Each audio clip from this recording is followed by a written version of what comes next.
All right, I want to welcome all of you to this live stream. My name is Idris Talib. I'm known as the Pretty House Guy, and I have a company called Share Living Profits.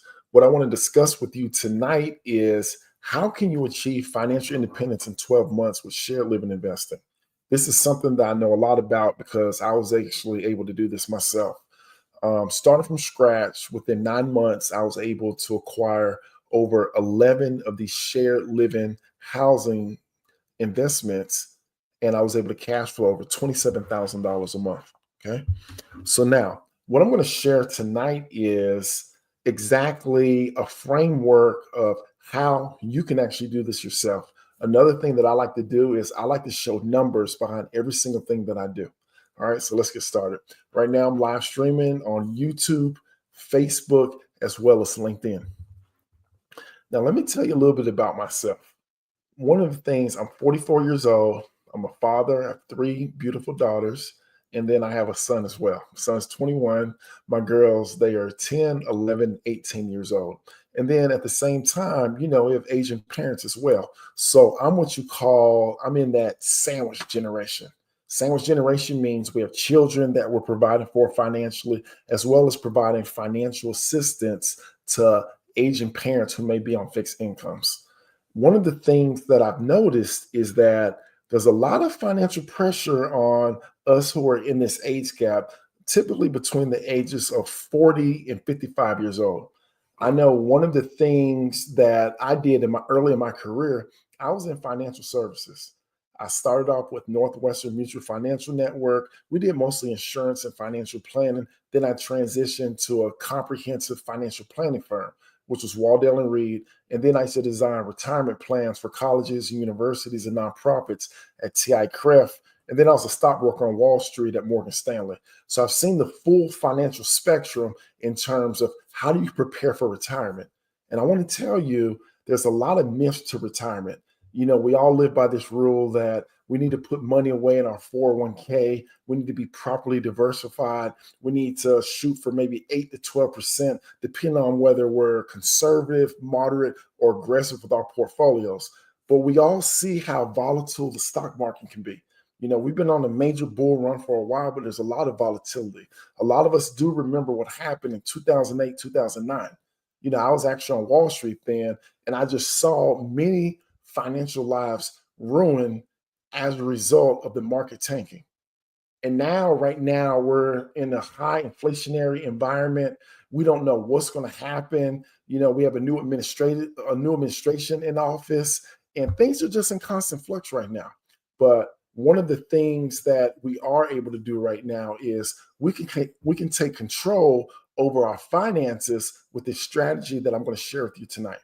Okay. This strategy is all about shared living investing. And let me tell you what makes this strategy so unique. I want you to imagine that you can generate multi-family income from a single family house. That's the power of shared living investing. And here's the best part, you don't even have to own the asset. I got started about 3 years ago. Okay. Like I said, I was able to acquire 11 properties in 9 months, which yielded me $27,000 a month net. That's after paying all expenses. Once I started seeing the power of how my cash flow will start to compound based off every single property, I just went crazy with it. Now, I have about 15 properties.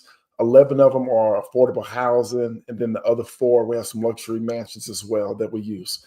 And this is something that I'm teaching a lot of my high achieving sandwich generation professionals because there's a lot of pressure on us. I went to school for engineering. Most of my colleagues make between $100,000 and $250,000. If you are one of these high achieving professionals, have you ever thought about how much money do I need to save up to be able to retire? I'm actually going to show that to you right now. Let me pull out give me 1 second. I'm still getting used to using this platform, but I want to share my screen with you.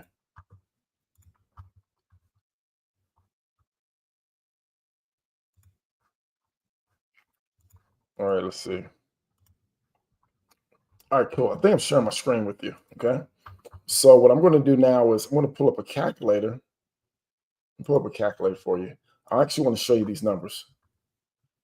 So right now, if you make $100,000 a year, okay, most financial professionals say you need to be living off 4% of your income. Okay. So we're going to divide that by 4%, which is 0.04. Let me tell you why. I don't know how many of y'all remember algebra back in the day, but an algebraic equation is we need to figure out, okay, 4% times some number equals $100,000, right? So 0.04x equals 100,000. So what do we have to do? We're going to have to divide by 0.04 on both sides, right? So I'm going to divide by 0.04, which is 4%. So you need to accumulate $2.5 million in your retirement plan to live off of 4%. I want you to think about the number that you have saved right now in your retirement plan compared to this 2.5 million if you make $100,000. Now, some of you, you may make $250,000. Oh, I think I made. So at $250,000, let's divide that by 0.04. 6.25 million. That's a big number, isn't it? So you need to be anywhere between 2.5 to 6.25 million. What if you can create that cash flow in 12 months, maybe 18 or 24 months rather than 18 or 24 years? What type of difference will that make? One of the things that Albert Einstein said that compound interest was, what did he say, the eighth wonder of the world. Here's the thing about compound interest. Compound interest utilizes time. Well, now we're in our 40s and 50s. We don't have a lot of time. Our time was when we were in our early 20s. But over the course of these 20 years, what's happened? We have 6 figures of student loans. We're making sure that our children have the best education possible. We have a nice car, we have nice houses, we may have some investments and everything. We're still taking care of our parents. We probably have a lot of debt. Interest rates are real high. Our salaries aren't going up as fast as inflation is, so we're actually losing money. That's the financial environment that we're in right now. One of the things that I realize is instead of relying on compound interest, what if we rely on the velocity of money, cash flow? I don't want to rely on saving all of this money. And check this out. When you pull the money out, if it's in a retirement account, which is a qualified plan, 401k, IRA, 403b, 457, things of that nature, you pay taxes at your tax bracket. Do you think taxes, when we get ready to retire, are going to be higher or lower? Look at the deficit that we have right now. More than likely, taxes are going to be a lot higher. As a result, we are going to receive less of that money. And then let's think about the impact of inflation. What is that going to do to our purchasing power? Look at the price of eggs right now, for example. So with the velocity of money, what that does is that's based off of cash flow. And what I want to do is I'm going to pull up a spreadsheet right here. This is an Excel spreadsheet that I created. Okay. So one of the things that I like to do with the students that I work with is I like to set financial objectives before we get started with anything that we do, because I want everything to be based off of certain metrics that are going to be backed into what our goals are. So if you can see my screen, let's just say hypothetically, your monthly income goal is $10,000 every single month. $10,000 is equivalent to $120,000 a year. $120,000 a year, in order for you to be able to have financial independence, you're going to be somewhere above that $2.5 million mark, right? But let me just show you how powerful this concept is that I'm explaining to you, okay? So now, let's just make some assumptions. One of our assumptions is that shared living houses you're going to be working with, it's 4 bedrooms right here. It's one of our inputs, okay? Now, I live in Atlanta, Georgia. So these numbers may vary depending on what part of the country you're in. So right here, this is a single room occupancy. So basically what we're doing is each room in the house is going to be like its own apartment. And this addresses the affordable housing crisis that we have right now in America. Right now, to stay anywhere decent in Atlanta, it's going to cost you around $2,000 a month. And then to be able to qualify for that, generally you need 3 times income. So that means 3 times 2,000 a month is 6,000 a month, which is $72,000 a year. And more than likely, you need to have pretty decent credit, 620, 650 credit score. What about people who've gone through some type of a financial crisis who have some hiccups on their credit? What about people who make 30, 40, $50,000 a year? Where are they going to stay at?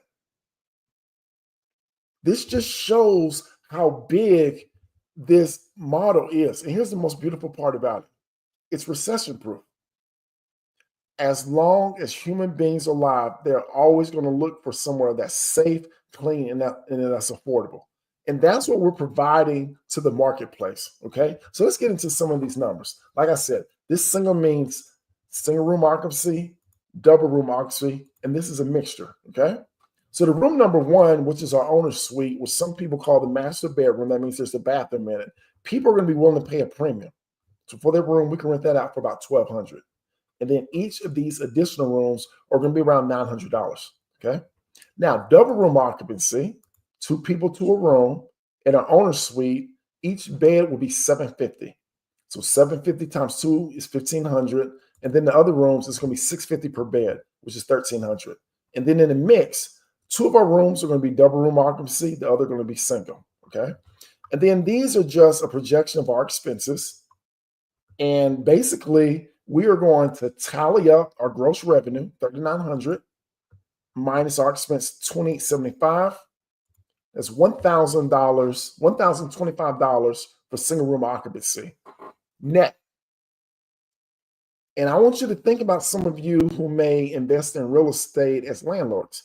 Typically, when someone takes out a mortgage and then by the time they pay all their expenses, they're lucky if they're able to net $200-300 every single month. Look at this. We're at $1,000. Now, it really jumps when we get into double room occupancy. It's 2 people to a room. Look at that. $2,525 for one place.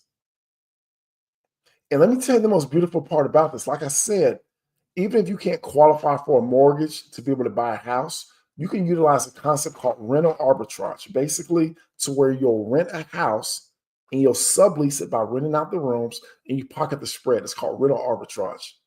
And let's just hypothetically say you may be in a situation to where you're not able to qualify to even rent a place. Well, one of the things that you can do profit sharing. You talk to an owner of a house who's looking to rent their house out, and you'll say, look, I partner with landlords to help them make more money. Is this something that you may be interested in? And this is how you can go about being able to acquire houses without having to use any of your own money whatsoever. And for a mixture, $1,725. But let me get to the most beautiful part about this. Check this out.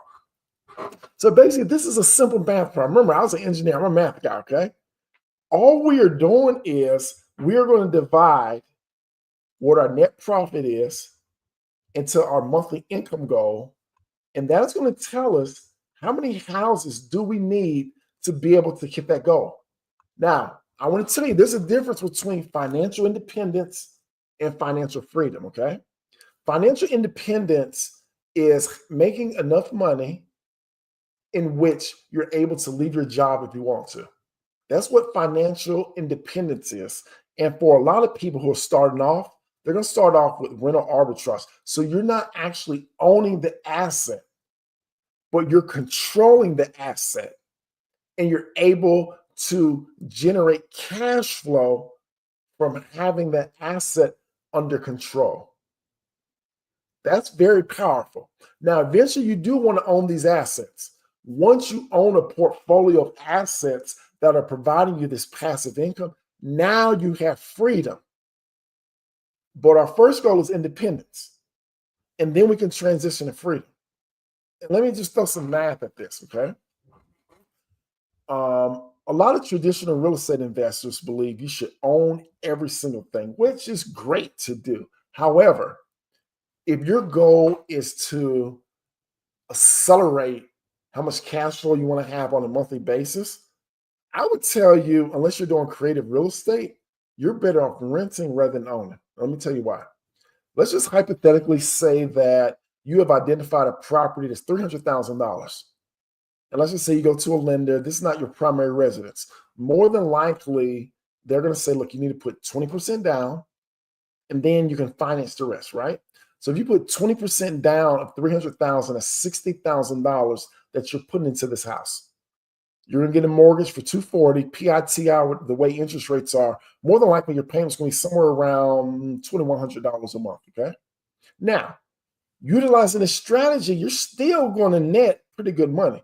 By renting out each room, you're going to net about $1,500 every single month. Let's just use that as a hypothetical. Okay. Now, let's look at what is going to be your ROI on that. $1,500 a month times 12 months is $18,000. If we divide 18,000 until your initial investment of $60,000, I'm guessing that ROI is somewhere around 30%. Let's pull up the calculator just to ensure. I don't want to speculate. All right, let's get my calculator. All right. So I have 18,000 divided by 60,000. All right, I'm right on the money. It's 30%. So you got 0.03 times 100. That's going to be 30% ROI. Now check this out.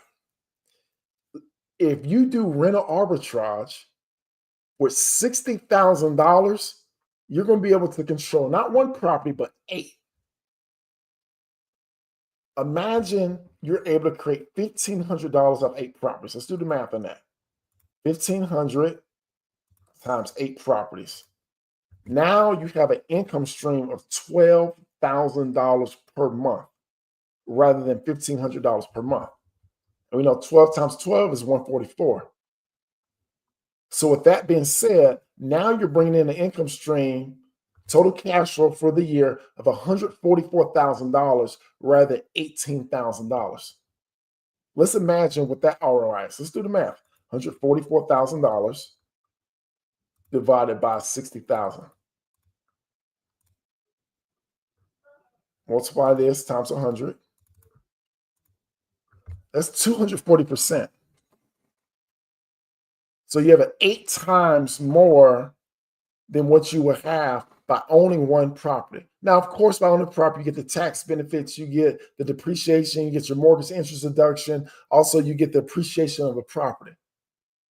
However, if you're trying to leave your job, $144,000 is going to allow you to leave your job a lot quicker than $18,000. Imagine, and then once you have that cash flow coming in, how long will it take you to save another $60,000? And that's my whole point is how do you accelerate you being able to create financial independence for yourself? Let's go back to my spreadsheet. So right here, because the whole goal of this live stream is to show you how can you realistically leave your job in 12 months. So it's showing single room occupancy, you need 7.8 houses, which you can't have. It says 8 houses. If you're doing double room occupancy, you only need 4 houses. If you're doing a mix, that's 5 houses. So you need between 4 and 8 houses in 12 months. Is that realistic? Yes. I was able to acquire 11 in 9 months. But let's just hypothetically say it took you 18 months, 24 months, 36 months. You're still winning. And that's the power of this business vehicle. And I'm going to be kind of short tonight because I know it's late right now. But if this is something that you're interested in knowing more about, I want to introduce you to what I'm doing right now, okay? Let me share my screen with you real fast.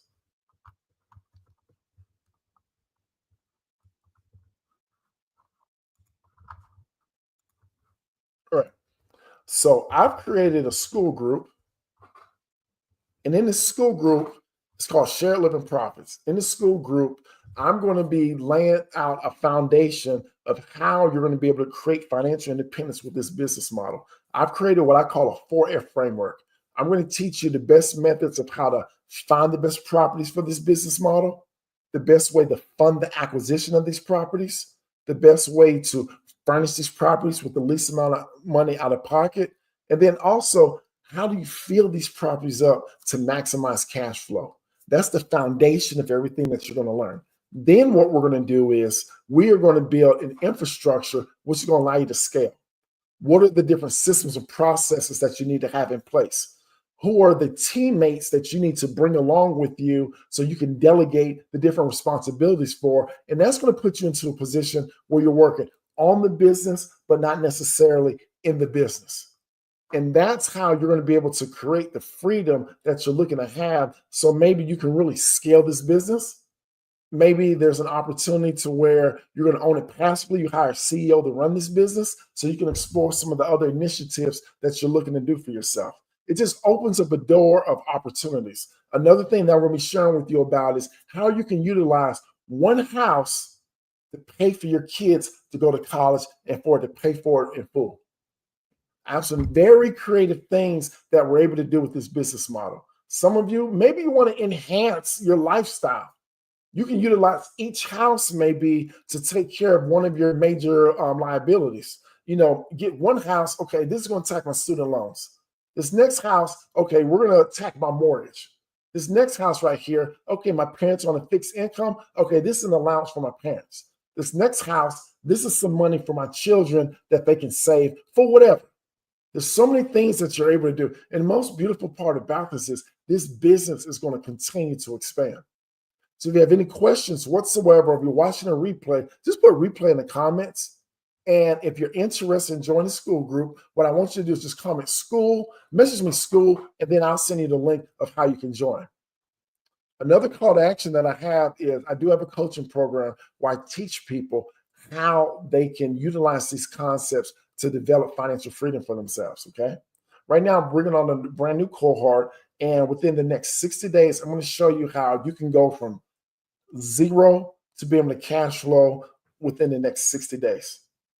If that's something that you're interested in, I want you to personally message myself, Profits. But this is only if you're serious about doing this. If you're kind of on the fence, you still want to know more or whatever, I would suggest that you join a school group. School is brand new now. So I'm going to be uploading content up here on a daily basis. But this is something that you definitely don't want to miss out on. If you have any questions about anything whatsoever, please feel free to let me know. So let me stop sharing my screen. And then I'll be happy to answer any questions that you have. Okay, someone said it's not showing very well. All right, so I apologize if you're not able to see my screen right now. So, I'll work on that or whatever. But nonetheless, feel free to ask any questions that you may have.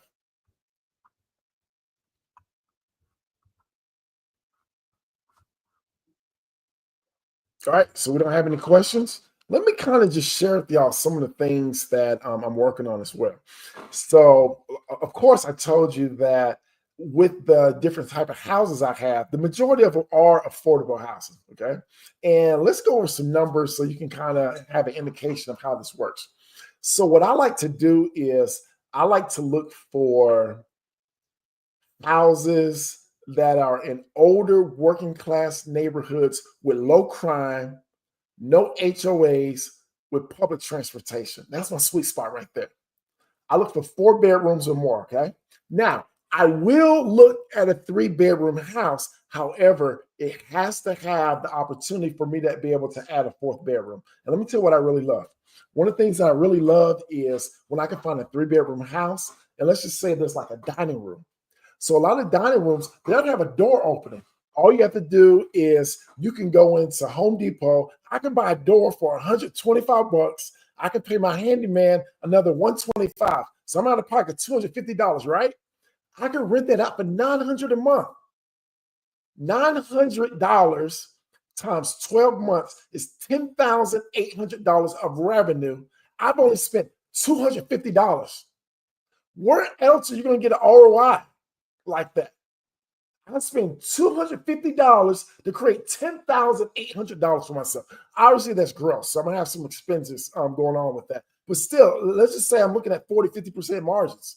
That's extra, $45,000 off of a $250 investment. And let me tell you another good thing about this, y'all. You don't need to go to grad school to learn this stuff. You don't need a real estate license to do any of this stuff. This is common sense. It's not but addition, subtraction, maybe some multiplication and division. The learning curve is not very steep. So, what is your risk when you're doing this business model? That's why I get so excited about teaching this business model. I think the most difficult thing is for people to overcome their apprehension, not knowing exactly what to say. What if I do something wrong? But here's the thing I always say to people: look, if you're not leveraging your money and you're not leveraging your credit, what is your risk? The worst thing that's going to happen is someone's going to say, I'm not interested in this, right?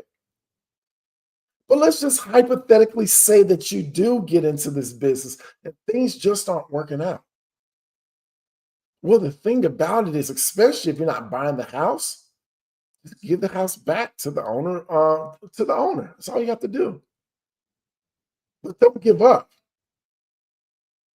Go get you another one and try it again because you're only going to get better.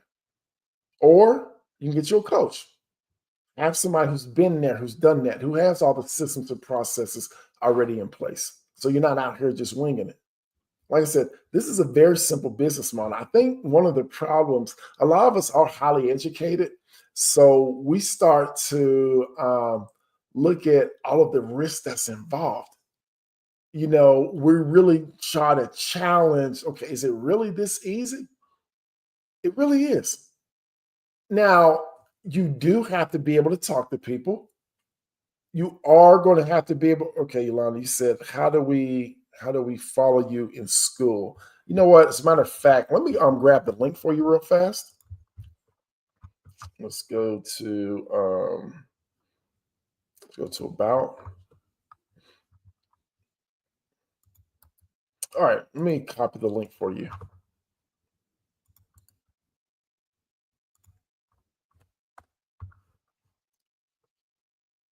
All right. All right. So I put the school link. It looks like it's only showing up in YouTube.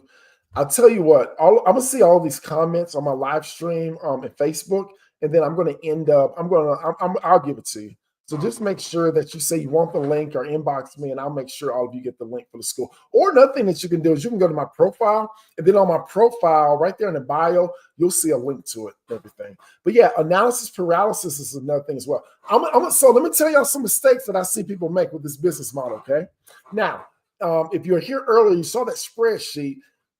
We try to make as much money as humanly possible. And I get it. We want to do that. So what happens is you run your projections based off of double room occupancy. I'm gonna be real, Chuck. Most people don't want to share a room. They don't. Imagine going to work every single day and coming home and you got somebody staring at you in your face. Most people, especially people who work, they do not want to do that. Now, if you're going to be working with your more at-risk populations, these are going to be individuals who get like SSI disability. A lot of them are on fixed incomes, so they don't have the income to support themselves to be in a room by themselves. Those are the individuals that are more likely to want to share a room. I'm gonna be real, a lot of them don't even want to share a room. However, one of the hallmarks that I do in all my properties, I make my houses so nice, you would never be able to afford to stay in a house this nice based off your income. And here's the thing, I don't even spend a lot of money. A lot of stuff I get, I'll go to like the Dollar Tree or Dollar General, Walmart, places like that, okay? I'll go to Goodwill. Another thing I like to do is I like going to garage sales in very expensive neighborhoods. That's a way to where you can acquire some real nice things at a real low price. And most people who do this business model, they just make things very simple. They'll throw a box spring mattress, nightstand, and a lamp, and that's it. No, I try to make our rooms very colorful. For example, the bedspread may be blue. I may find a rug or something that has blue, green, gray, something that makes it pop. I'll go to a dollar store, buy one of them fake little pretty flowers, maybe pink, red, I don't know. That really just makes everything pop. I'll go to Goodwill and get some paintings on the wall They may cost 3, $4. So I may end up spending an extra 40, $50 or whatever. However, it just makes the room look so nice. Look, yeah, yeah, you know what, Charlotte? That's another thing. Yeah, Facebook Marketplace, Craigslist, wherever. Oh, let me give y'all a place where we can find a lot of nice stuff. Um, so go to an apartment complex. A lot of apartment complexes, when they evict someone, sometimes people they'll just leave everything there at the apartment complex. And those apartment complexes, they're trying to turn over those apartments real fast so they can rent them out to get some more income. Now, if you're willing to go there and pick it up, they'll just give you the stuff because they're going to throw it away anyway. So that's another place to where you can find some nice stuff as well. So there's so many ways of being able, to do this business. Now, if you see this house behind me, I'm doing another niche in this. It's called luxury collaborative living. So that's something, if you've been following me, you've seen that I have a couple mansions that I do this with. And basically what I've done is I found a segment in the marketplace that's really untapped. So what I look for expired listings. So these are mansions that have been listed with real estate agents that have expired. Because right now interest rates are real high. A lot of people, they're not buying $2, $3, $4, $5 million houses and everything. And what I look for is I want to find a house that has a mortgage that's vacant. Because more than likely, if there's a mortgage and it's vacant, basically what that is a property that's really eating that owner alive. It's a non-producing asset. So what I try to do is I transition that into an income producing asset for that owner. So instead of that owner having that huge carrying cost, $20,000, $30,000 a month or whatever, we can help offset some of that cost by partnering with them. Now with that, I don't do rental arbitrage. I do profit share because I don't want to carry on a liability of having to pay somebody $20,000 every single month. By doing profit sharing, then I really almost eliminate my risk. And then my goal is to, get the people in there and just manage the whole operation. And I have a team that does that because a lot of the stuff, what I do is I'm outsourced to virtual assistants as well as I have, I have some teammates, right here in Atlanta as well. So anyway, does anybody have any more questions?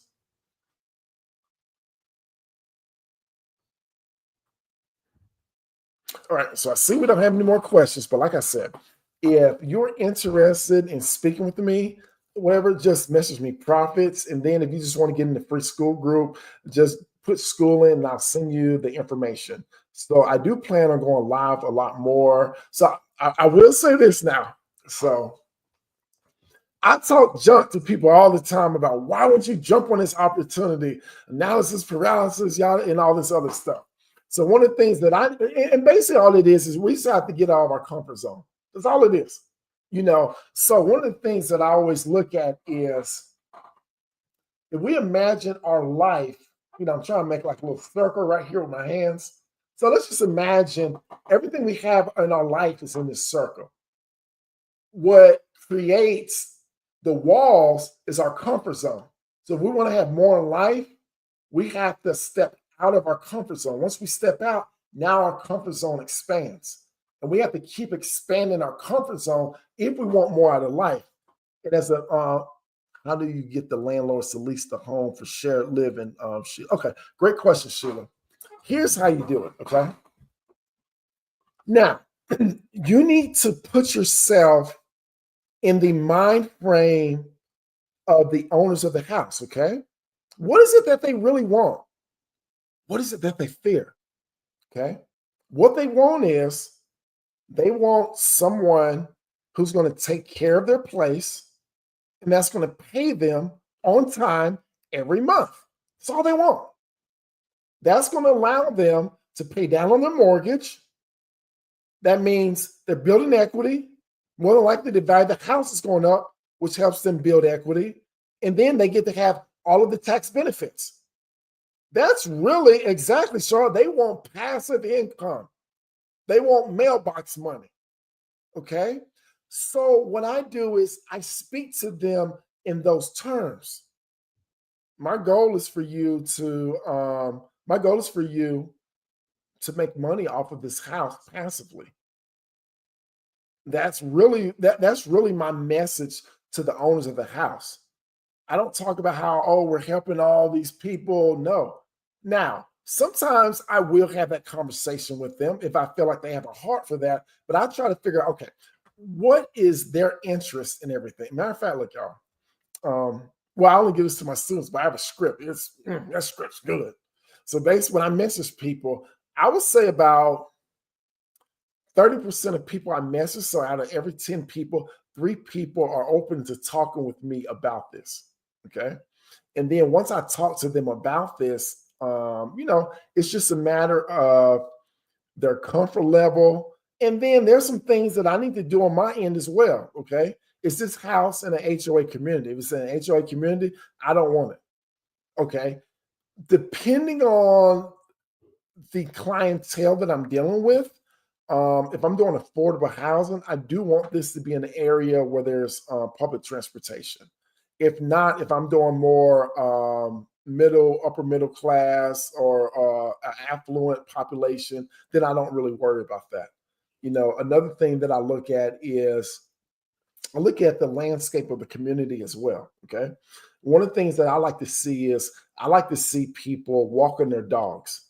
I like to see people pushing babies down the road. Another thing that I like to look at, I look at the car. I like to look at the cars. Do I see Honda Accords? Do I see Toyota Camrys? Do I see Honda Odysseys? Do I see, so basically what I'm looking for, I want nice, dependable cars or whatever. All right, Eric, you say your market only commands like 500 per room, unfortunately. So, all right, so Eric, let's talk about that. What city are you in? What city are you in, first of all? And then I'll go ahead and kind of give you my statement as well, okay?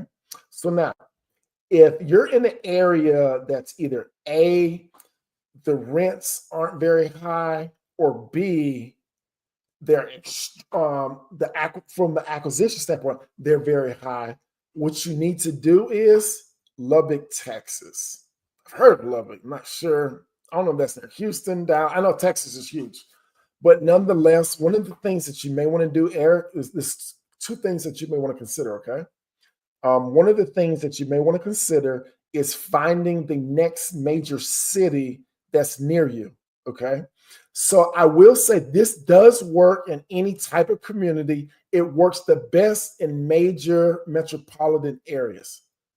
Texas Tech, that is where it is. Was it y'all had that coach who got fired and then sued the school and had that passing attack? I remember that. Is it Leach? Mike Leach, I think was his name.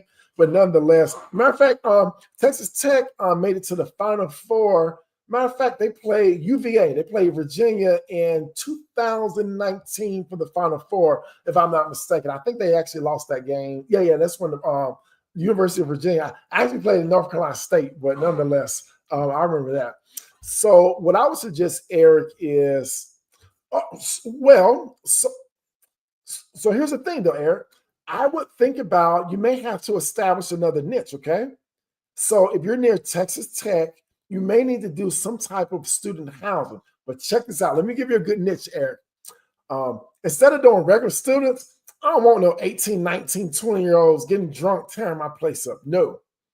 I'm going to tell you, I either want graduate students or what I would like is foreign exchange students. And let me tell you why. Foreign exchange students are there on an educational visa. They do something stupid like get arrested and everything, their visa can get terminated and they have to go back to their country. So those are markets I would look at. Another thing is typically, I already know Texas Tech is a pretty large university. They're probably a Research One university, okay? Either, I'm not sure if they're a liberal arts school or they're an agricultural technical school and everything, okay? So with that being said or whatever, there's going to be, if it's a liberal arts school, more than likely there's probably a medical school, there's probably a dental school, there's probably a law school, there's probably a good MBA program and everything. So I would look to be able to house, those type of individuals. Another thing that it does is Texas Tech, what they do is they recruit people from industry to come in to teach those students and everything, and they need to provide housing for that. Another thing that I would look at is, who are some of the major employers in the area? Maybe you could provide corporate housing for some of those major employers and everything. I'm going to tell you another niche. A lot of people, what they like to do, especially in your hospitals, They like to house traveling nurses. I have a niche better than traveling nurses. Okay. This is more when you get into the midterm rentals and everything. It's called local tenant physicians. Okay. So basically, these are just contract physicians. The thing about physicians, they got money. Okay. Now, the only thing though is with them, you're going to have to find a nice place. They're going to want to stay in a nice place. Another thing about them is depending on their particular situation, a lot of times when they're traveling, they don't necessarily bring their family, but it just may be where one person has the whole place to themselves, but they make good money. You know, I used to own, I don't know if y'all know about me, I used to own a medical practice. I used to pay my psychiatrist, I used to pay them like $200 an hour. I used to pay my physicians between $125 and $175 an hour. And they were more so on salary. So just imagine how much they're getting paid, you know, when they're working a contract position and everything. So these are some of the things that you can start to look at as well. Okay. Now, another thing that you can do is I personally, my preference, I like fulfilling the needs of very wealthy people who have big problems. Okay. So, for example, I got some niches for y'all. I got some niches for y'all. All right. So, this is another niche right here. And this is something that I'm really going to be building in 2025. Okay. So, as our parents start to age, as they get older and everything, if we have not saved enough money, we have to dispose of their assets so they can qualify for Medicaid, so they can get placed somewhere and make sure that their care is financially provided for. Okay. Now, I want you to imagine this. Some of our parents and grandparents, they work hard all their life. They may not have even made a lot of money, but they saved because, you know, people who were born after the Great Depression, they were great savers, you know? So even if you save like $100 a month over the course of 30, 40 years with compound interest, you may have $400,000, you know, in your portfolio. Or maybe they had a nice house that they bought, and you know, back in the day, houses were $40,000. Their mortgage may have been $200, $300 a month. They may own that house free and clear. Well, they have to dispose of those assets so they can qualify for Medicaid so they can get the care that they're looking for. What if there's a way to where you can show them how you don't have to dispose of this asset? And as a matter of fact, you're going to be able to have all of the care that you need paid for. As a matter of fact, you may actually be able to put some money in your pocket. So, God forbid, when it is your time, all of these assets that you spent your whole lifetime accumulating, you're going to be able to send it to your children, grandchildren, your loved ones as an inheritance. Is that something that we can have a conversation about? Now, what you're doing, man, you are totally changing the whole paradigm of how they're thinking about how to care for their elders and everything. You'll network with like elder care attorneys. You'll network with like you know, accountant. A lot of it's going to be attorneys, accountants, wealth managers, stockbrokers, people like that, or whatever, because it's a huge financial concern for these families. So that's the beautiful thing about this business model, is that we're able to innovate and be able to create solutions to be able to solve real world problems that are happening. Because what's going on right now? We're living longer and longer and longer than ever. So what does that mean? That means the cost to provide that care is going to get more and more and more and more expensive. And most people, they want to stay somewhere. They want to stay in their own environment. No one wants to go to a nursing home. They want to stay in an environment that they're familiar with, you know? And then here's another, Eric, let me give you some other ideas now. Okay, you got my head turning. So just imagine this. We all know this, Eric. The ladies live longer than us.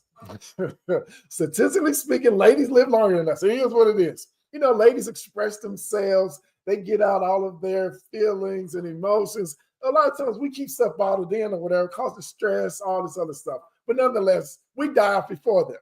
So what happens is a lot of these ladies, what happens is eventually they do end up outliving their significant other, their spouses. Check this out, Eric. I thought about that. I haven't done this yet. I'm going to do it now. Imagine this. So let's talk about the psychology of that before I even transition to the solution. All right.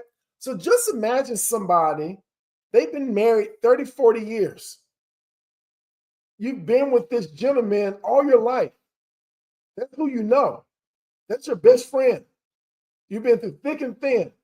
You've raised your family. You have your grandkids when they come over and everything. They've been with you all their life, and now all of a sudden they're gone just like that. That's when, depression can set in. That's when, one of the most significant parts of your life is now gone. It can get very lonely. Especially, maybe your children, may have moved away and everything. Imagine how lonely that feels. Imagine being able to provide housing for widows. You have somebody who comes in to do activities with them and everything. Maybe you have a therapist that comes in to do some group therapy with them to help them cope, to show them that, there is life, outside of, when your husband dies and everything. You're not dead. You have a lot of life inside of you. They may live another 8, 10, 12, 15 years, you know? So now what you're doing is you're creating community. You're creating community with individuals who have something in common. And then if you're targeting the right people who have money, maybe their husbands left them with a nice inheritance. They have money. You can charge them a premium for that. You know, so the biggest thing is we just have to put our thinking caps on, okay? We put our thinking caps on, and there's no telling what we're able to do. Some of the other niches, I actually have one of these houses. I have a recovery house for people who come into town for cosmetic procedures. Instead of them going to a hotel or going to an Airbnb, now they can come to a recovery house so they can recover. Now, the recovery house is a mansion. It's really nice. It has concierge service. You have somebody come in that'll cook for you.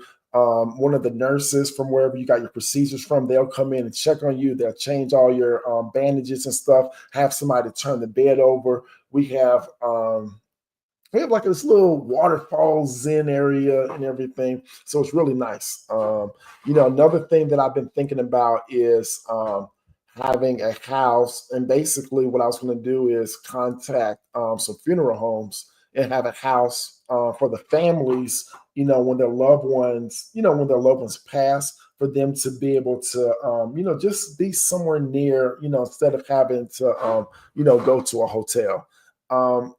My thing is your imagination can just go in so many different directions. Another, utilize AI. Go into Chat GPT and then just say that I am looking to house specialized populations based off of my particular area. What are some popular? Matter of fact, let's do it. What are you talking about it? Y'all up here rock with me late at night or whatever. Let's do it. Let's go to present. And somebody please let me know if y'all can't see my screen. I'm not sure, but nonetheless, hopefully y'all can. Let's go to because I'm still trying to get used to this. So I apologize if it's not looking the best. But all right, so let's go to chat. See.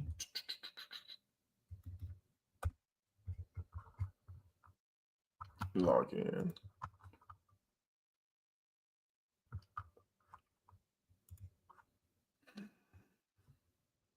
Uh-oh, let me use another account.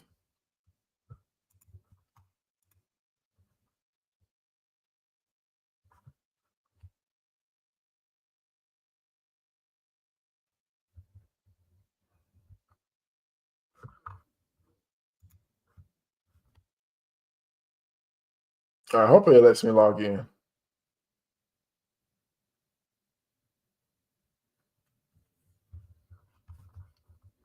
All right, cool. All right, let me make sure. Were y'all able to see my screen?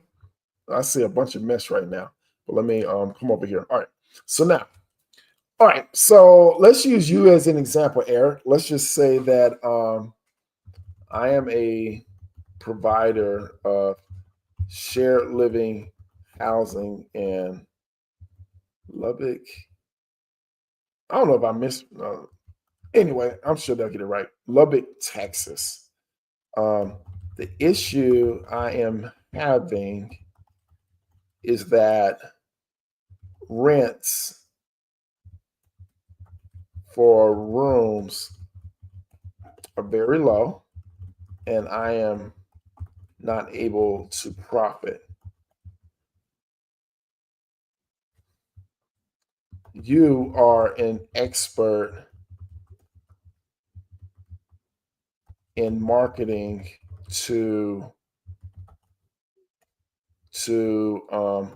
highly profitable specialized populations.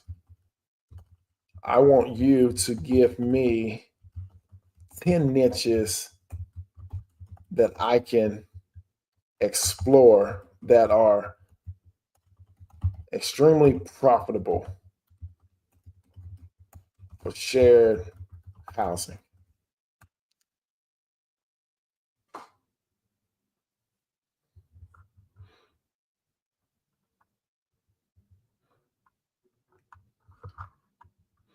All right, we got traveling nurses and medical professionals, corporate executives and relocating professionals, postgraduate and international students, senior shared living, active Asian adults, remote tech workers and digital nomads, recover and sober living, veteran transitional housing, tech boot camp and trade school students, wellness and healing retreat housing, luxury co-living for entrepreneurs. Woo! I'm on it. I see a lot of these right now that I already do. Let me make sure y'all can see me. Can y'all see my screen? Hopefully y'all can see my screen. But nonetheless, let me go back to it. All right. So check this out. So let's develop a full marketing strategy. Let's look at luxury co-living for entrepreneurs. Okay. I would like for you to develop a full marketing strategy for luxury co-living.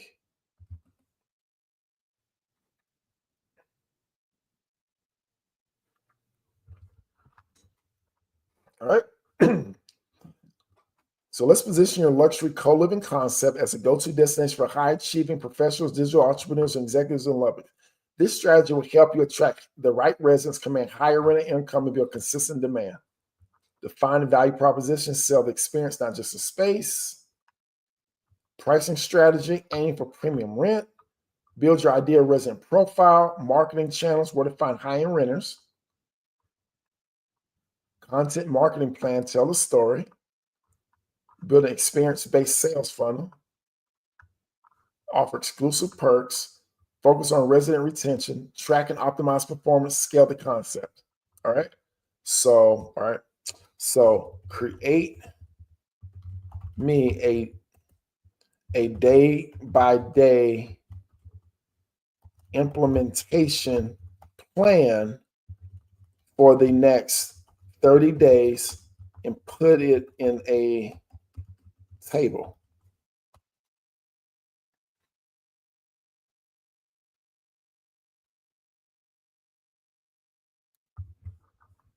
And here you go, right here.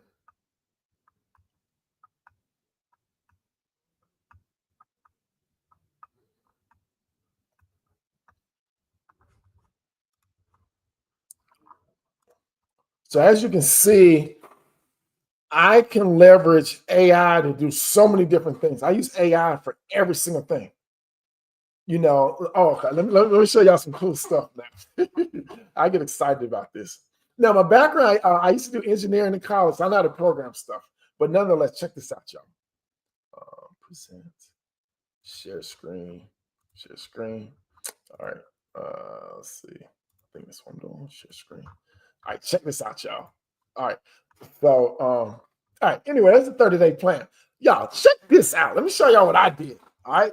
So, some of you are asking, how do you talk to the landlords and get them to be interested in your offer? Check out what I created. Let me see if I can find it. So what these are custom GPTs. Let me see. Some of these I created, others I've gotten from other people. So where is it, y'all? Come on, y'all. Where is it? ChatGPT thought reversal. I have one that I created. Oh, maybe let's go to explore GPTs. Yeah, where's my GPT at? GPT, sorry. I created one to contact landlords. I don't see it though.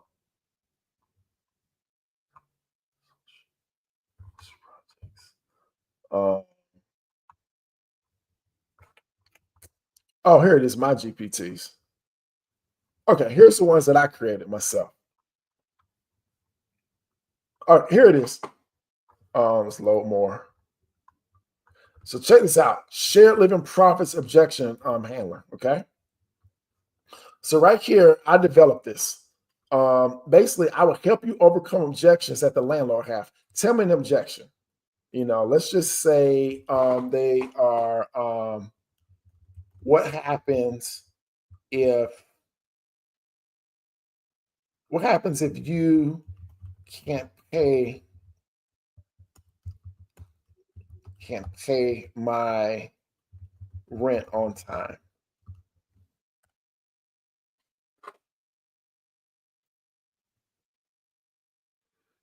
And then basically this is a summary of what you can tell them. You know what, Mr. and Mrs. Landlord, is a great question. I'm glad you brought it up. First of all, I build my business on maintaining strong relationships with landlords, so timely rent payments are a top priority. That said, let me break down how I minimize that risk and handle situations some unexpected occurs. It talks about how I minimize the risk if the unexpected happens, and then our agreement includes protections. Okay, so what happens if my property is damaged?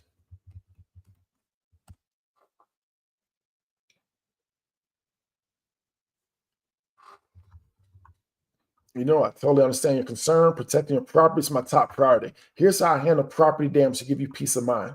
We take different preventive measures such as strict tenant screening, routine inspections, fast and effective response. If a damage occurs, my team handles it immediately. For minor issues, we take care of repairs at no cost to you. For larger issues, I coordinate with licensed professionals to ensure high quality repairs are done quickly. Insurance and protection, you know? So, this is just, so what I do is I think about stuff that's needed in this business, and I'll just create different different programs to help address some of those things, whatever. So these are just some of the things that I do. So like if some of you have questions about stuff or whatever, I can create some software that can help automate some things or whatever, so we don't have to think of everything ourselves or whatever. So this is one of the beautiful things about where we are today. Things are very dynamic. There's such thing as being static. That means everything right here is just stagnant, but we're in a very dynamic environment right now. So yeah, Yana, that could be a huge concern for people. So here's what I do. Okay, when it comes to damages, let me tell you this: when you have multiple people in a place, things will occur. Okay, now when things occur, I take care of anything minor. If it's anything that's under warranty, I'll have the landlord take care of that. Okay. Eric, you asked, what do I think about doing this with Section 8? Okay. This is a trend that I do think that's going to grow. Okay. Typically, Section 8 is through your local area housing authority. Okay. Now, with the housing authorities, I have seen certain ones across the country will allow Section 8 funds to be paid for single room occupancy. However, it's not anything that's widespread.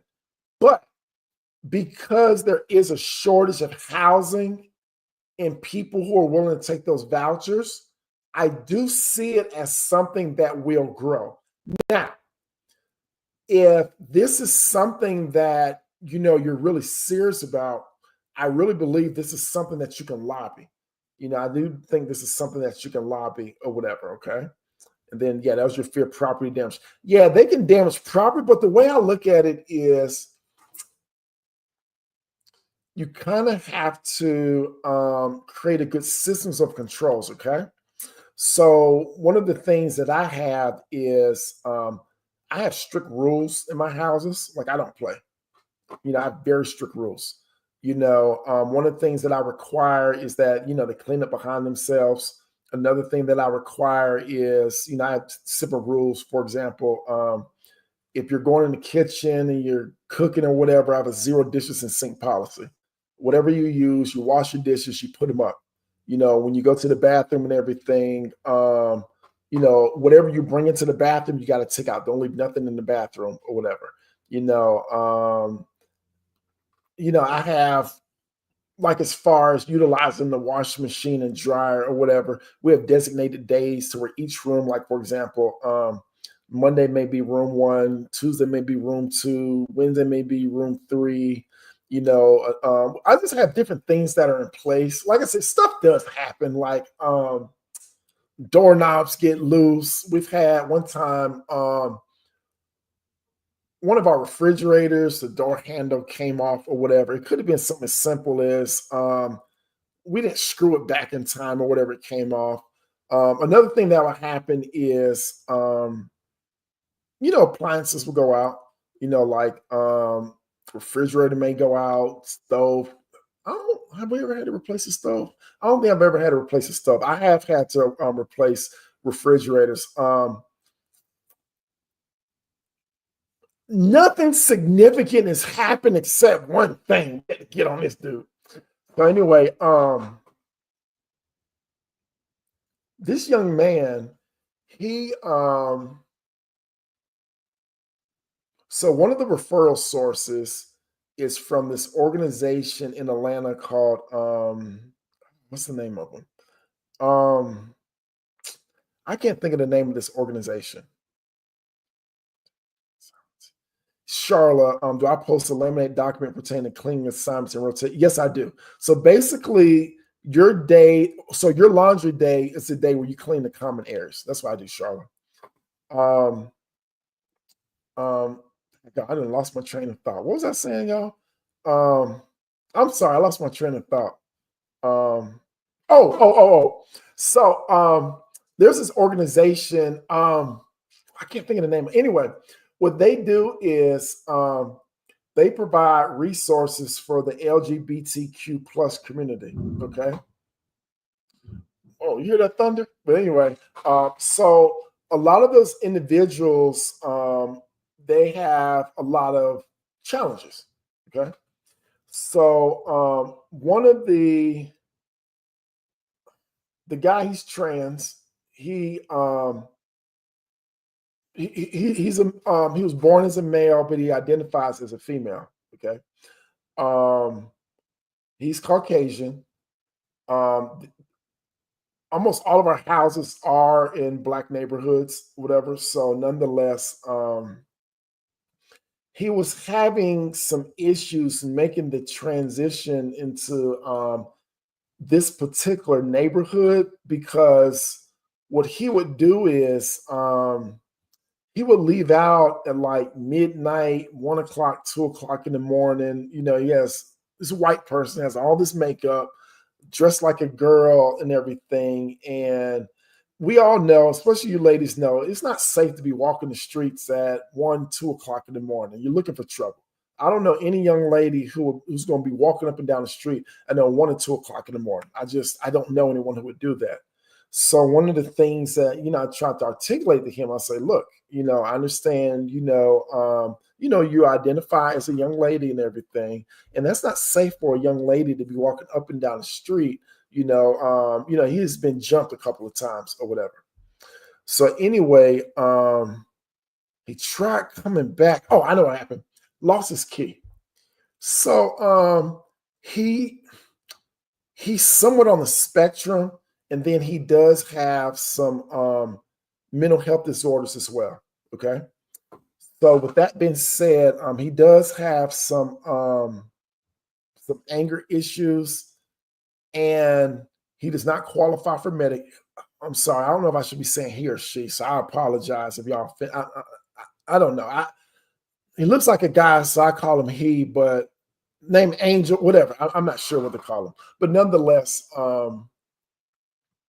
doesn't qualify for Medicaid, um, and then therefore doesn't have. I don't know why he doesn't have Obamacare. Though he should be able to qualify for Obamacare, but nonetheless, does not take medication. Okay, now, um, there doesn't exhibit any type of violent behaviors or anything that's outside the scope. Sometimes he's just kind of quirky or whatever. All right. So one day he had he had I guess he left his key or locked his key, and I don't know. The door was locked. And he was banging on the door, calling up the phone or whatever. And then I guess he got upset. So this fool picked up a daggone rock and threw it through the window. And I'm not glad I went off on him. So nonetheless, I get back to the house, like 5 or 6 windows are broken out. So that's a problem, a major problem. And then he had threatened some of the residents, that were in the house. So we had to get him out ASAP. Um, and then, we had called the police. Of course, the police really couldn't do but too much, but let me tell you what the police did. Um, we tried to get him out because he was threatening some of the residents. But let me tell y'all something. This is a way of how you can get people out of your house real fast, especially if they're threatening somebody. You can file a TPO, temporary protective order, which is a restraining order. And that's what we did. Went down to the courthouse the next day, got that. The sheriff served them, and then he was gone just like that. And then after that, he was gone. So that's how we got rid of that. But anyway, going back, that's probably the most significant damage we had ever had. Another problem we had nothing to do with any of the residents. And at one of my houses, there's a dead tree in the yard. It is stormed real bad.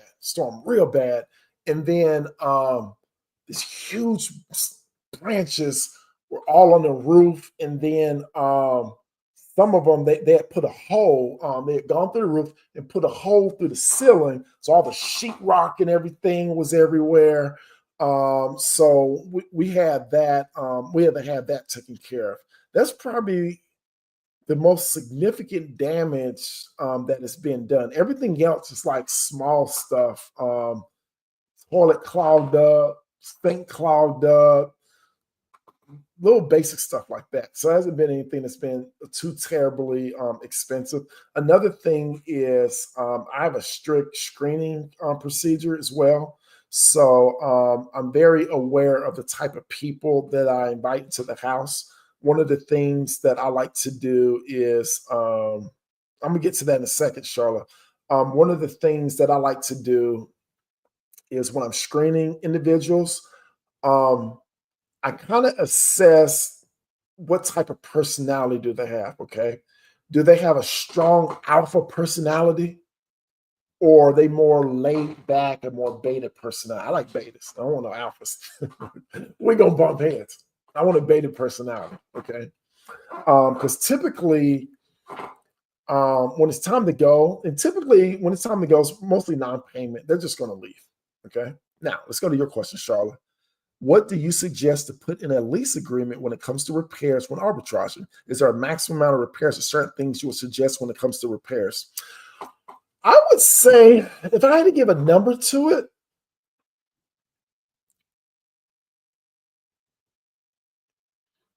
300, 400, whatever you can afford. All right. So let me tell you something else that you can do, okay? Um, I've thought about this. I haven't done it because I heard some bad. Um, I've heard about people having bad experience with this. You know how you can buy like extended warranties on stuff? Like you can go to a third party and you get extended warranties on some of the big ticket items in the house. What I've heard from individuals who have had those, it's been a horrible experience when it's time to file a claim. They'll try to deny any and every single thing when it comes time to file a claim or whatever. So I haven't done that myself. Typically, in a lease agreement, I'll just have it up to something like $300. For me, my goal is not to bother the owner of the house. I do not ever want to bother them if I don't have to. Okay. So for me, I typically don't bother them. Another thing is I have let me think, one, two, three, four, five. I have five houses that are with property management companies. Now with them, I call them for everything. They gotta come fix everything. It's a property management company. But if it's an individual, I try to never bother them at all. Now, if it's something that's just going to be crazy expensive, yeah, I'm going to bother them. But if it's something small that I can take care of, I mean, it may even get up to six, 700. I mean, I'm making the money, so I'll be willing to spend it. But at the same time, you have to assess your own personal, financial situations. Well, if you ain't got it, you ain't got it. It is what it is. Have them, take care of it or whatever. So those are some of the things that you should strongly consider also. These are great questions. Anybody have any other questions? I mean, I can go, I'm telling y'all, I can go on and on and on and on and on about this all day long. Like I got some creative things that I'm really going to get into, when discussing this business model. I'm telling you, there's just so many things that you're able to do. And then not only that, when you just start thinking about your own personal finances and everything, this is one of the best vehicles that you can be involved with. You put a television in the living room. You know what, Charlotte? This is what's interesting. There's only two how well, let me think. I have about 15 properties. There's only two houses where they really watch TV in the living room. Now, I do have TVs. Well, for the most part, I have TVs in every individual room. All right, now, all right. Since y'all rock with me tonight, I'm gonna give y'all some that I do. Okay. Do not ever, ever, ever, ever, ever, ever, unless it's a high-end property, buy a brand new TV. I don't care if it's on sale on Amazon or Walmart. You go to Goodwill. You can get them things for $39. So what I do is I have Wi-Fi in all my houses. I'll get a flat screen TV for about 39 bucks. And then I'll go to Walmart, get me a Roku, and I'll throw a Roku stick in it. And then I'll let them, like if they want Hulu, Netflix, that's on them. They got to pay for that. Okay. Now, all right. All right, here's another nugget for y'all. So let me tell you what I do when I go to Goodwill. Okay. I'll go to Goodwill, and because all of that stuff is donated to them for free, I'll ask to talk to the manager, and then I'll tell them, put my little sad face on and everything. I'll say, you know what, Mr. and Mrs. Such and Such, I provide housing for victims of domestic violence, and I have a limited budget. I only have $50, and I was wondering, I'm trying to provide some TVs for the rooms and everything. Is there any way that maybe I can get some type of a discount to be able to provide, I have four rooms in the house, just get some TVs for that or whatever. Is that something that, I could possibly do or whatever? A lot of times they will discount and they'll give me four TVs for 50 bucks. Or other times, maybe two, three, whatever. But even if they say no, go to another Goodwill. So you can do the same thing at garage sales. anything dealing with women and children, people have a heart for. Like I always talk about victims of domestic. My big thing is just victims of domestic violence. And then when I say that, generally, I'm able to get stuff at a significant discount, or I get whatever it is that I'm looking for. A lot of time they give it to me for free. So oh, just go ahead and take it or whatever. I really love what you're doing. So those are just some little things that I do because at the end of the day, we're dealing with human beings. We're dealing with human beings, and there's people. Most people have compassion when they see you out here trying to do something to help individuals. They're willing to open up their hearts to help you become successful. Yeah, yeah, yeah. Most people do want to watch TV. Let me tell you something. I haven't done this now. Um, I've not done this, but this is something that I've heard other people doing. Okay, so you know that how you can get those Obama phones. So those Obama phones are if you have any type of public assistance, whether it's Medicaid, food stamps, maybe Section 8, I don't know. Anyway, if you get any type of government assistance, you qualify for those Obama phones. Now, a lot of times also, after they get those phones, they can get tablets. So I've heard of people, what they do is they'll get a tablet for them for free, and then they put on their little headphones. And now, because with the tablets, you can download all those apps. You can watch pretty much anything on those tablets as well. So that's something else. That's something else that you can do if you don't want to do TVs. Let me tell y'all another thing that you can do also, okay? If you're limited financially, you don't need to fully furnish a whole house all at one time, okay? So one of the things that I'll do sometimes is I'll scale into a house, okay? So what I'll do is I'll get one bedroom, start generating cash from it. Now I have money that I can furnish the next bedroom. Now I have cash from that. Now I can furnish the next bedroom, and I'll go from there. Those are some of the things that you can do. If you're running on a tight budget and everything. So like this, look, y'all, it's tax refund time, y'all. Use those refunds to get you a house. So it's just, the sky's the limit in terms of, what you're able to do. So let me tell you what I'm about to start doing. Check this out, y'all. So I think Dale, you still up here? Well, maybe man Dale's up here, but anyway, if he's not or whatever, I own a tax company. We make six figures on tax season all the time. But nonetheless, one of the things that I'm doing right now is for some of our tax clients, having them, get into this business model as well to be able to produce, some passive income. All right. So let me give y'all a disclaimer, okay? This business, especially in the beginning, is not purely passive. It's not. It's semi-passive. It's not purely passive. Okay. This is not anything in the very beginning to where you're just going to write a check and sit back and everything's going to run on its own. Not until you put together your systems and processes, you have a team. Fortunately for me, because I had that in place, I do about 5 to 10 hours a week in this business. Okay. And everything pretty much runs itself or whatever. But it did take me developing infrastructure to be able to do that. Okay. Um, so that's something that, I do, want to make you aware of. Another thing is, you can just take this business model, wherever you want to take it to.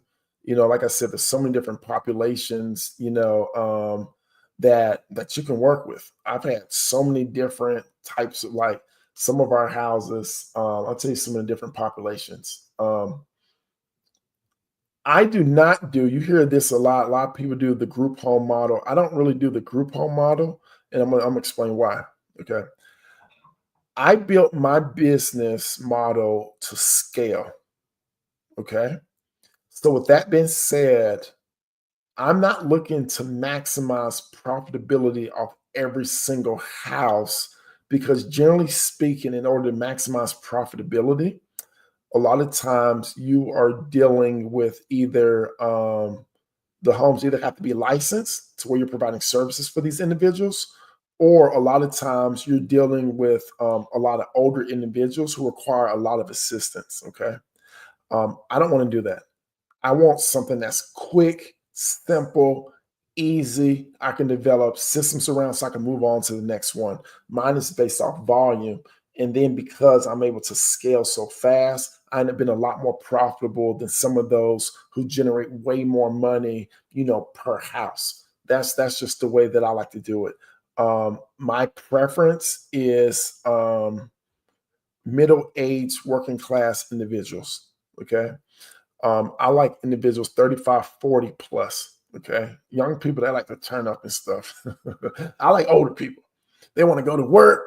They want to come home. They want to relax. They want to eat that little pizza, drink a beer, or something, maybe go outside and smoke a cigarette, and then they ready to go to bed.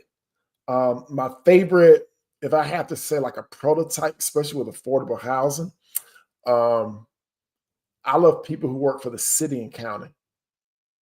Or I like people who work like warehouse jobs, like at Amazon or somewhere. Let me tell you why. Because the psychology of that person is, especially if they've been in a job over 12 months, okay? Those are very hard, hard jobs. They're physically demanding. A lot of times, they're waking up real early and everything, okay? If someone is waking up real early, catching a bus, working their tail off. They've been there over 12 months. It tells me they're responsible. They have a high sense of responsibility.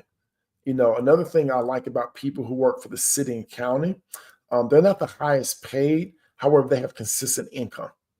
That's something else that I like as well. And then a lot of them, it just depends on the specific demographic you're working with. Some will stay with you forever. And then there's others, they'll transition because a lot of them are in transition. They're waiting for their credit to get straight so they can get approved for their own apartment. It's a beautiful thing. Another thing that I do is I create community.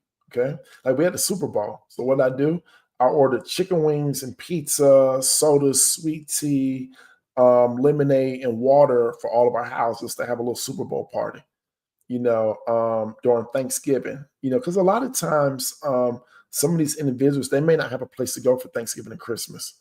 So we'll get like turkeys and all of the side stuff and everything so they can enjoy a good meal. Same thing on Christmas. We'll do little stuff like that. Another thing, I'm actually gonna be rolling this out.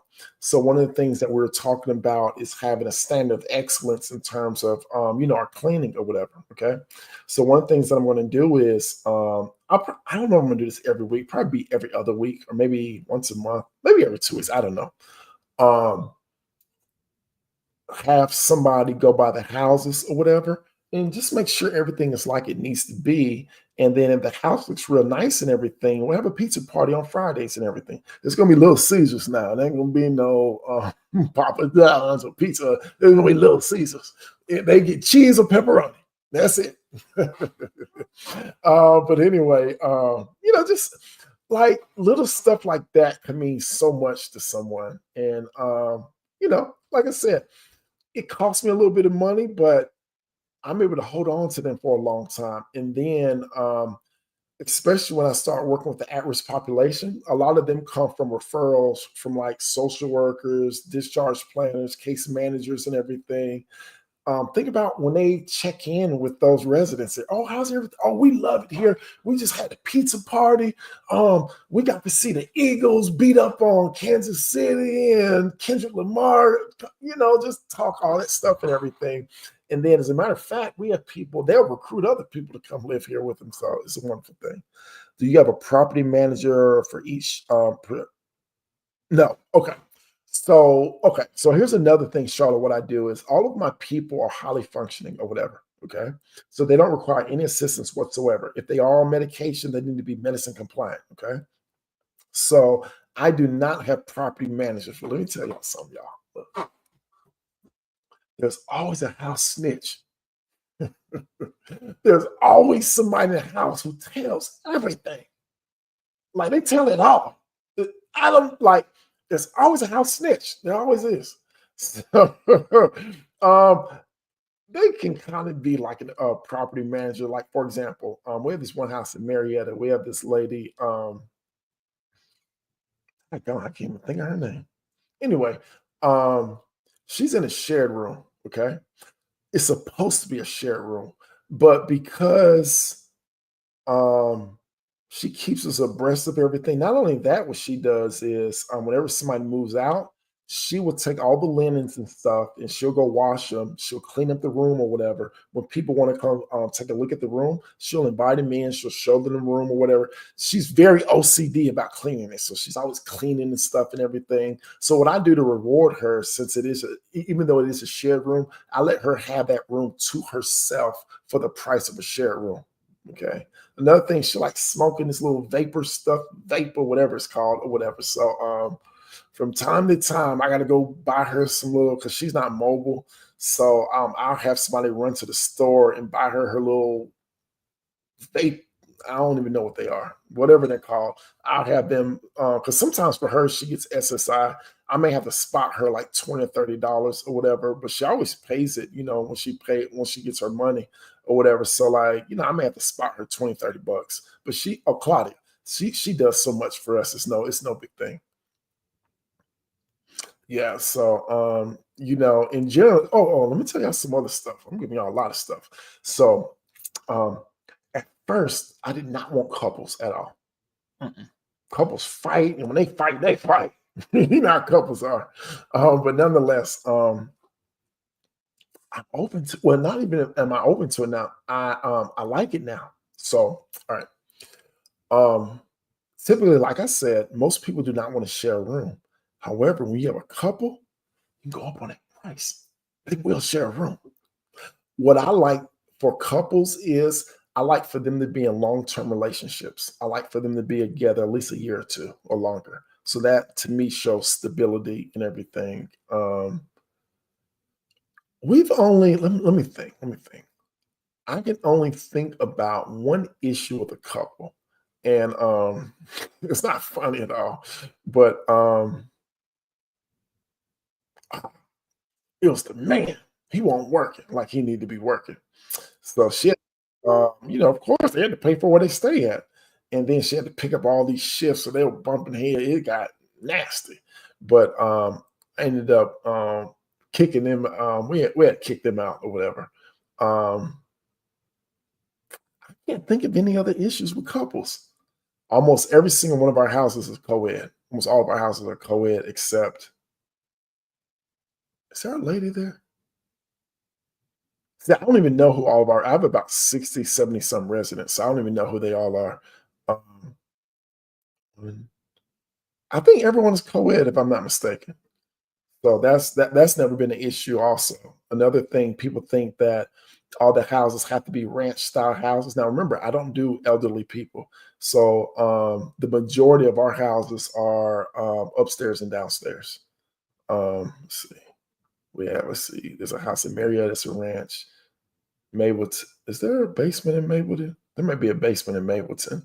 And then in Atlanta, one of the houses is a ranch. No, there's a basement in that house too. Yeah, almost all of them are two-story houses. Yep. I got anything else? All right. So, like I said, if you're interested, I am bringing on a new cohort or whatever to where, I'm bringing on three new people. Over the next 60 days, we're going to be working hand on hand to ensure that you're able to get your, first property cash flowing. You're offering a significant discount. That's something you're interested in. Just message me profits. And then if you want to join the school group, you still want to check things out. You want to learn some more content, just whatever. Make sure you join the school group. So put in school. And then, so essentially, a house manager who's a resident helps manage things. Kind of, Charlotte. That house in particular, yes, but the other ones, no, not really. Like I said, these are adults. They're responsible for the most part. They do what they need to do. I can't think of any problems I'm having right now. Every once in a while, you will get some knuckleheads. You just have to deal with it. It is what it is. You deal with the knuckleheads. But other than that, what happened? Okay, so here's another thing. It's every house has a culture. Okay, so when someone moves in and they see everybody cleaning up behind themselves, they're going to clean up behind themselves. That's really the biggest thing or whatever. Um, I did have one issue one time. Um, there was this individual. He um he had a mental health disorder. Okay. Um, the nicest guy. He was one of those LGBTQ individuals as well. So he was trans. He went by, I think, no, not Ava. Um, I forgot what he called himself. But anyway, I happened to come by the house. I don't remember why. I came by the house. It was like 7:30 in the morning. This loud rock music. It was like, just imagine somebody like Metallica. It's like loud, 7:30 in the morning. So I knocked on his door and I was like, look, you need to turn that down and put on some headphones. You can't be listening to I'll answer that second Dale. You can't be having music this loud and everything. And he just start talking crazy or whatever. So he tried to I guess he jumped at me or something. So I had to take matters in my own hands. I accidentally broke his hand or whatever because I was restraining him or whatever. But we ended up having to call the police on him, and then he had to be placed into a psychiatric rehab treatment facility or whatever. And I didn't welcome him back. But yeah, when he got off his medication, that was an issue. I had another young lady one time. Um, she was in denial. So her mom had she was staying with her mom. Her mom could not put up with her basically. Um Everything was perfect in her world. Something happened when she turned late 30s, early 40s or whatever. So basically, she had an undiagnosed mental health disorder. And we kept telling her, said, look, you need to get her assessed. If you don't get her assessed, you got to get out of here. But she just kept she was being loud and making threats over the phone. So I'm gonna kill you. And she'll walk outside just cussing and just cause up a disturbance like 3 or 4 o'clock in the morning. And like, yeah, we don't play that. We don't play that where I'm at. So I came and I told her, I said, look, you need to calm down. I'm at the remove you. She said, call the police, y'all. So I had to do what I had to do. So we had to get rid of her. And she ended up getting arrested.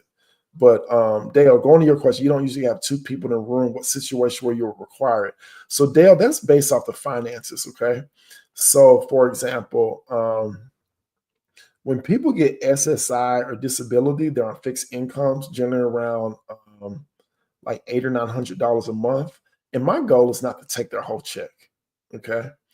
Um, I want them to be able to, have a couple $100 a month because a lot of them do get food stamps, but still, they need to eat. Most, I won't say most, a lot of them, they do smoke cigarettes and stuff or whatever. Have some money to buy a cigarette or pizza and stuff like that or whatever. So that's how I would determine if they're going to be in a shared room or not. But some people, like, especially men, sometimes some of us are frugal. Like, look, if I can save some money, I'll save some money. So it really depends. Yeah, it just really depends. I'm trying to think. I would say between 30 to mm, about 30%. 30% of the rooms are shared. The others are individual. If I wanted to, I could get a lot more. But I'm not trying to pack no house up with a bunch of people. That's just no way to live. So I'm cognizant of that. So my goal, like I said, I have a buddy. He has a business model. What he does is all the common areas, he'll convert the rooms. I don't do that. I don't. So another thing about my business model, I do no rehabs whatsoever. I don't fix up anything whatsoever.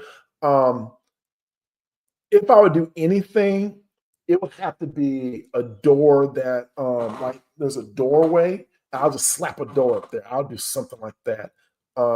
There's this one house I created a partition. The owner and I, we kind of split the cost of that partition. So I've done that a couple of times. So what do you suggest ensure is passive income if you don't have a property manager and everything? All right, so pretty much the houses, they pretty much run themselves. All right, so let me take it back.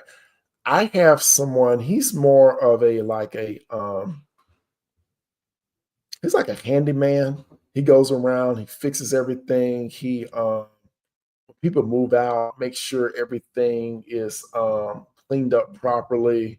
May move beds in, fixes different stuff or whatever. But he kind of tells people, you know, what time it is. If he sees some things that aren't in good order, he will let the individuals in the house know. You know, sometimes we've had a couple of house meetings. It's very rare. Um, Also have a very strong administrative person who kind of, you know, keeps me abreast of things. So that's how a lot of it's passive. In terms of I only um I only allow people to pay me electronically. I don't take any cash or checks whatsoever. Well, the only time I'll take cash, sometimes when people initially move in, they have that money right there in their pocket. We're gonna take it. But other than that, we don't allow any type of cash. I'm not running back and forth to pick up no money or go to no bank. I'm not doing that. Um, what's the licensure process for starting a share living process? Okay. I do non-license. I don't do anything licensed whatsoever. If you do want to do some license or whatever, you can look up those general statutes, you know, for your particular area, you know, whatever city you're in, you can look up the requirements depending on what the services that you are having to provide. Do you have a VA that helps? Yes, I do have a VA that helps with administration. Yes. So my VA is out in the Philippines. But I do have a personal assistant as well, which is someone here that's local also. One of the other people that I'm bringing along, I'm going to bring on a leasing agent. And the good thing about leasing agents is that they're used to being paid a commission. And what I'm going to do with that leasing agent, I'm going to use that leasing agent to, you know, show all the properties, and then I'm going to make sure their compensation is based off having a certain type of occupancy level as well. So as soon as a place goes vacant, you know, their job is to do the marketing to bring in. I mean, we can do that ourselves or whatever, but you're going to see, I'm really going into a lot of the higher end properties and stuff. So at least an agent would be essential to that. What's your suggestion for finding houses? I use Hot Pads and Zillow. That's how I find all my houses. I get a lot of referrals also. You can do Facebook Marketplace. You can do maybe Craigslist. You can do maybe, you know, just driving around seeing for rent signs. Another thing that you can do is you can go into Facebook groups, go into Airbnb Facebook groups, find people who are complaining. Go into landlord groups, find people who are complaining. Another place that you can go to is you can go to auctions, because a lot of people who are in auctions, they're buying those houses for cash. They're going to fix them up. They're going to rent them out. That's another place you can find. I'm going to tell you another place you can find people eviction court. You know, you got frustrated landlords right there in eviction court. You know, have a conversation with them and say, what if there's a way to where you never have to be here? Let me show y'all something real fast. I'm not going to give it to y'all, but I'm going to show it to you real fast. Let me show y'all something I give my students. Oh, it's on this screen. I don't know if y'all going to be able to see that. Um, where is it? Where is it? Where is it? Give me 1 second, y'all. I'm gonna find it. It's on my Google Drive. Where is it? I'm gonna show y'all something dope. Find the house, build the house. This is find the house. Vision Court. All right, so let's save this. We download Microsoft Word. All right, cool. Open this up.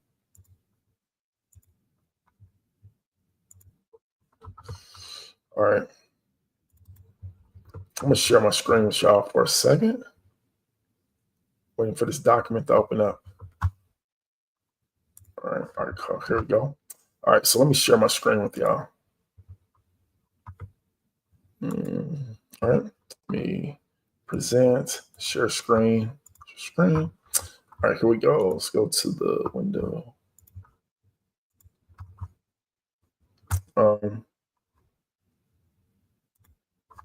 Check this out.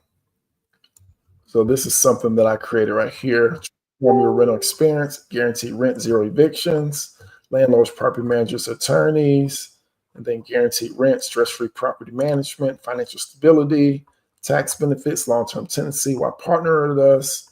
So this is something that I've that I've created also. So I have I got so many things I've created.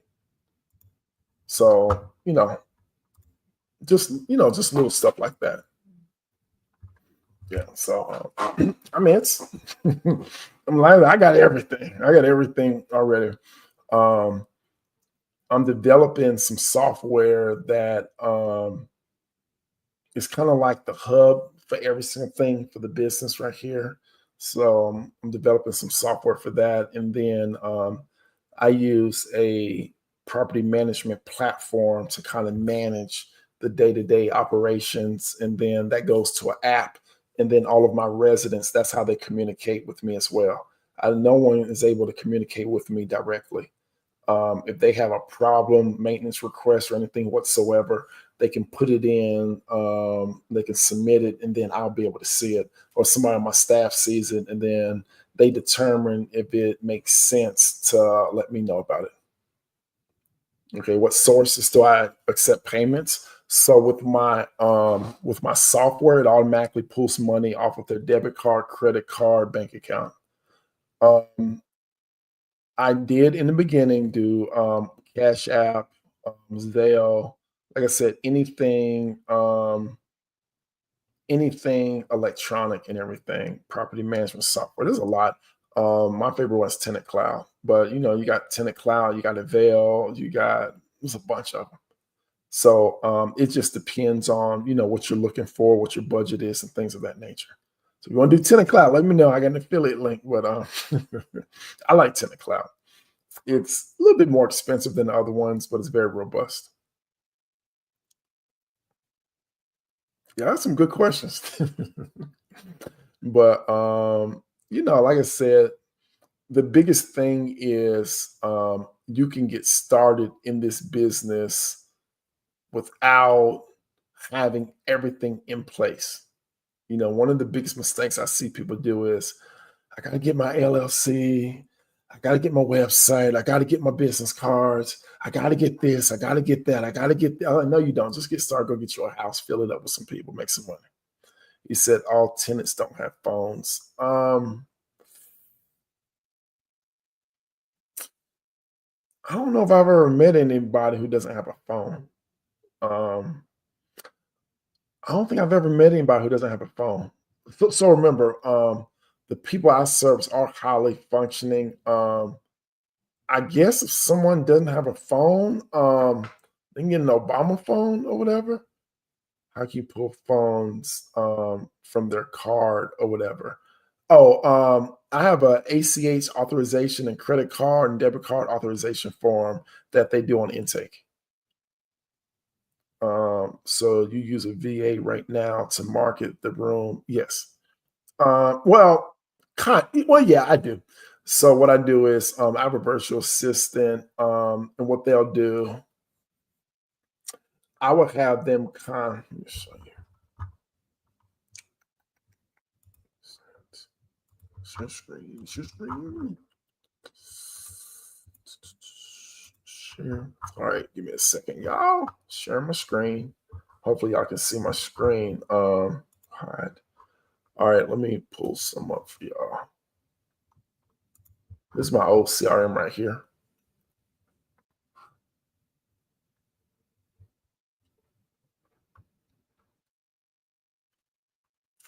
All right, it's taking a while.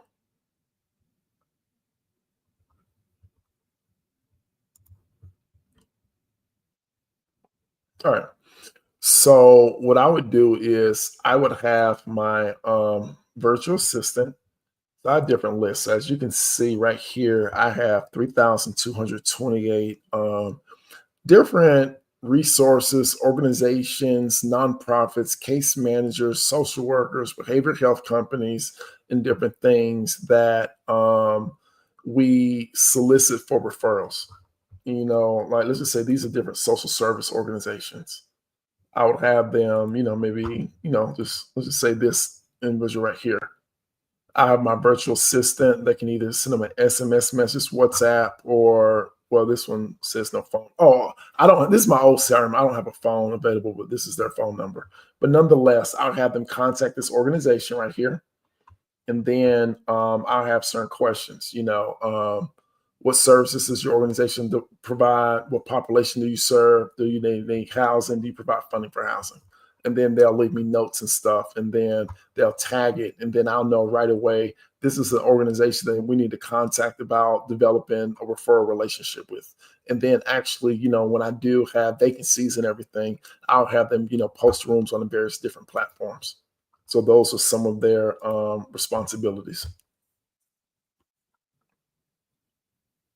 Let's see. I say some don't have phones, so they can't do Cash App or Zelle. Um, I don't know if it's Rhea or Rhea. All of my residents have phones. All of them do.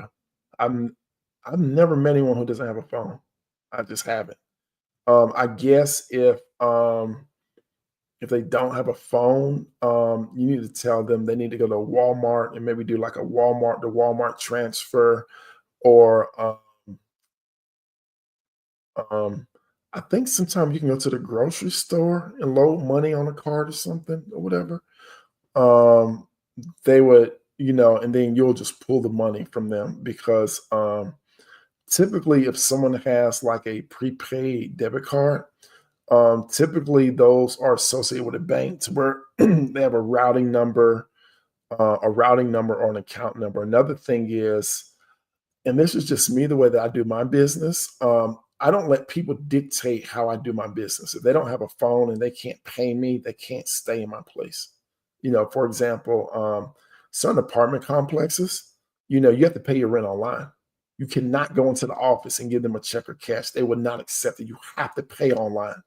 When you have a maintenance request, you have to submit your request online. That's the only way that they're going to have somebody come out and see your place. That is their policy.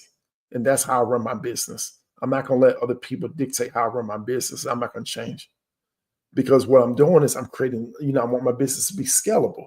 If they're not able to, if they're not able to meet the requirements that I'm looking for, then they're not going to be able to stay at my place. I mean, that don't mean I'm not going to help them. I may send a referral to someone else or whatever, who, maybe more old school. So, for example, I know an individual, they don't want to pay taxes on that money. All they do is accept cash. That's all they accept. They have a safe at their house. And then, matter of fact, it's funny. All he does is accept cash. He would not accept anything electronic. He will not. He's like, I'm not paying taxes on this money. So he has them go get cash. And what they do is, I don't know if he accepts money orders. I'm not sure, but they have to get like a little. Matter of fact, I think he has the envelopes. He has the envelopes. You put your name up there. You put the date, and then I guess you put your room number or whatever, something like that, and then you drop it in that thing. And then he'll come by every Friday, Saturday, whatever day he comes by, and he makes sure he got all his money. He'll take the envelope, he'll count his money and everything, And then right next to the name, he'll put a little check mark by it or whatever. And then if someone's short, he'll knock on their door. I guess he addresses them however he does or whatever. So that's his system. Okay. So, what I'm saying is not the best way of how everyone should do it. You should do it. Whatever works for you is what works for you. That's what I'll say. But I would suggest that you standardize things though, because if you're doing some things this way, that way, that way, that way, you're not going to be able to create automations and systems. All right. Anything else? All right. Well, look. Um, Am I gonna go work out in the morning? I think I am. It's 11:30. Anyway, I have enjoyed y'all thoroughly, and like I said, if you want to join the school group, just message me school. If you are interested in joining the new cohort, just so that's the 60-day program that I have for people. You know what? I may throw an extra 30 days up there, no additional cost. But nonetheless, if that's something that you're really serious about, you're really serious about getting some coaching and mentorship, let me know. And then, we can have a conversation about that. But I will be doing this on a more consistent basis. It's something that I need to step out of my comfort zone and do this a lot more. I know the information. It's just kind of like, oh, what am I going to talk about tonight? I don't really know all the time what I'm going to talk about. I don't. But y'all were great. Let me know if you have any questions about anything, and I will see y'all. Let's see. Today Wednesday. I think today's Wednesday. We'll probably do this again tomorrow. I have to figure out. So what I'm thinking, I'm either going to do these at 8 o'clock or 9 o'clock p.m. So I think I'm going to do the around that time. But nonetheless, also if you would like, if you'd like to be notified about this or whatever, let me know, and I'll make sure. I'm gonna figure out automation so everyone will know, when I'm going live, what I'll be talking about, things of that. Plenty of questions. All right, Charlotte. I'll tell you what. Just inbox me and we'll have a conversation. How about that? So again, thank y'all. Y'all have a wonderful evening, and I will see you tomorrow. Okay.